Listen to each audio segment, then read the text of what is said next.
Welcome back to my channel. My name is Kathleen and I'm a dyslexic, here to help other dyslexics and their parents. Today, I am going to be sharing 3 disadvantages of being a dyslexic. These are the 3 disadvantages that I have struggled with my entire life, and I'm going to be sharing those with you. So if disadvantages is something you are interested in or want to learn more about, let's get into this video.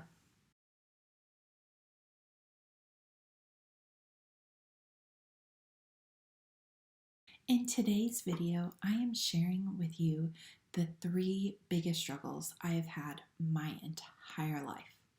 And with dyslexia, there are advantages, which I have just recently learned about, and disadvantages, which I've known about my entire life and struggled with, and it has just left me feeling upset and created anxiety and just all types of emotions and feelings that I thought I was the only one experiencing. I really didn't meet another dyslexic that had struggled like I did until I went to college. So I definitely thought I was on an island by myself when it came to learning with dyslexia. So the other thing to keep in mind is that dyslexia affects everybody differently. There's pros, there's cons. Sometimes it affects reading, sometimes it doesn't. More than likely, it's going to affect reading. Writing, spelling, all of those things are things that it could affect. And the problem is with dyslexia, especially as a young kid, is you have to go to school, and school was created for one type of learner, which is not a dyslexic learner. And we go through school and we are forced to face our disadvantages, things that hold us back every day, day after day, with every single subject, especially when you're talking about like reading and writing and spelling. Those things are used in every subject, not just reading, but science and social studies or history. They also come into math. And so you're seeing all of those things, and a child is dealing with that every single day. I know that I went through that every day. It was just like, now it's reading class. Okay, it's science. I like science, but I can't read the text, so I don't know what's going on. I like this, I like that. So going to school was very hard, very challenging, because I had to deal with the disadvantages every single day. And I know that a lot of other students go every single day and they have to deal with their disadvantages on a regular basis too.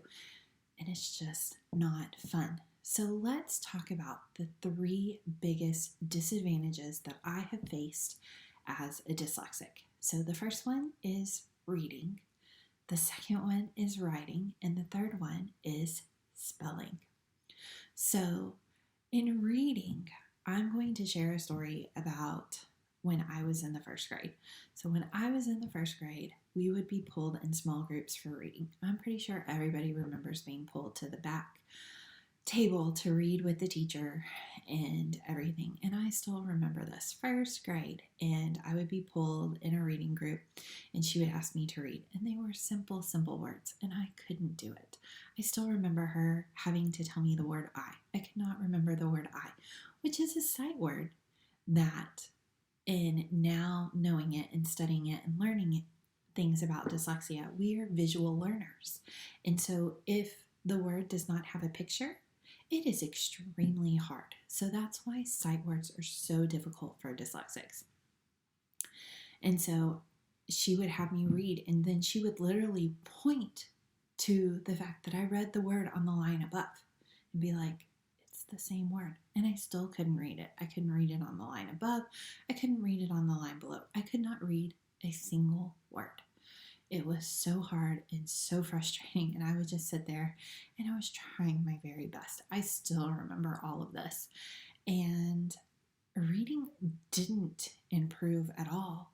And I was in reading recovery, which at the time, and that wasn't helping. Nothing was helping, and nothing helped until I was enrolled in an OG research-based intervention strategy, which at the time was called alphabetic phonics. And so that is when I started to see progress in my reading and started to learn, because I was taught systematically and with lots of repetition is what a dyslexic needs. And so with that, I started to make progress in learning how to read and learning the specific reading rules I needed. So reading was very, very difficult until I went into that reading program. The next one is writing. I have so many wonderful ideas in my head.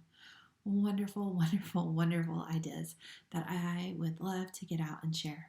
But unfortunately, my ideas, once they go on paper, they don't sound the same. In fact, they're confusing. I just cannot get my ideas out on paper. It has definitely improved since we've had speech to text, so I can just talk it out. But when it comes to grammar and writing, it's something that has never clicked in my brain. My brain doesn't function that way. And so that's one of the reasons you're seeing vlogs where I'm making videos instead of writing blog posts, because it's not going to happen. It creates so much anxiety for me, and it creates so much tension, and it never happens. So with the writing piece, I have slowly learned.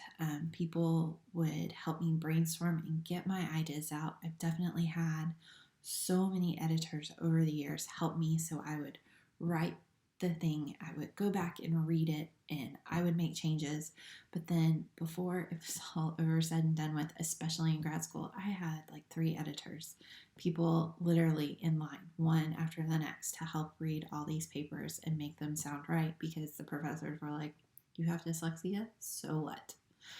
And I've definitely been told that, and it was kind of ironic because I was in a special education program that's literally was working and learning how dyslexics work. So anyway, I definitely got more empathy in my undergrad program, but I also had an editor there too, and I loved her, and she was fantastic. So writing is very difficult still to this day when it comes to getting ideas on paper. My husband still has to proofread every single thing I do. Oh, it is so hard. And the next one is spelling. Oh, spelling also falls in that reading. And so if you're having a hard time reading and following all the rules there, you're going to have a hard time spelling, which is following the same English rules. And remember that English is the hardest language because it is made up of so many other languages. We pull from the Greeks, we pull from this language, we pull from the Roman, we pull from every language. And so we have so many rules that we have to learn, but then there are rules or exceptions for each rule, and having to remember those. And it's very challenging and very difficult. And so when you sound out words and they have a specific rule that they're following for the way they sound, or adding 2 letters together instead of the one, spelling is not the easiest thing for you or a dyslexic. I know it's not for me. I still misspell words all the time. My husband will look at our grocery list and go, what do we need? And I'll be like, oh, it's this, this, and this. And he's like, this is how you spell this. This is how you spell this. And I'm like, yeah, I can see how that's spelled that way, but I can read this. I know you can't, but I can. And I know growing up, my grocery lists were the same way, and my papers were the same way. And so one of the biggest things is spelling and writing are definitely interconnected. And so I would just get started writing, and I would write and write and write. And then I would work on and I would just write and not worried about spelling. Well, the problem was I could never make out those words later. My family couldn't make them out. The teachers couldn't make them out. Nobody could make them out. And so all of the ideas that I had that I brainstormed were lost. And then I slowly started to learn that once I got the ideas down on paper, that with the misspellings, that the ideas were lost forever. So then I would start making simpler sentences, or I would go back and write the sentence again with words I knew. So much more simple words. And so everybody's like, can't you write with different words? And I was like, yeah, but I can't spell that word, so I can't do it. And so dictation and writing when it came to that, it became much easier to dictate. And so once speech to text came out, that was a game changer. But again, it was very limiting.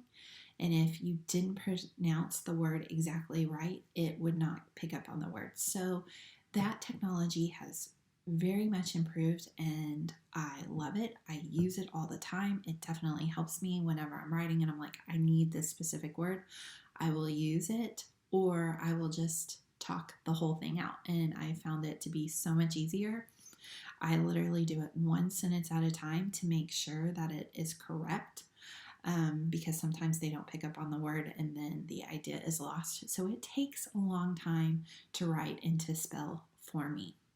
And so those really are the three things that I have struggled with, and I think most dyslexics struggle with, is reading, writing, and spelling. So I hope this helped you understand what a dyslexic student goes through on a daily basis, because they're struggling to read, they're struggling to write, and they're struggling to spell, and they're having to do the work on their disadvantages all day, every day, which is so hard and so frustrating. And looking back on it and what I did is so heartbreaking. And so just raising awareness is my goal here, and helping other people understand that it's not that we're lazy and it's not that we don't know. It's just our brains don't function that way. Our brains are wired a totally different way. And if you were to start educating us in a way that our brains worked, you would see a totally different child. I know. And so making it fun. And so that's why I come on here and encourage and come up with ideas that are out of the box to just help other people, because I don't want anybody to struggle the way I did. Although my struggles definitely made the personality I am today, which is very caring, empathetic, and very determined, hardworking person.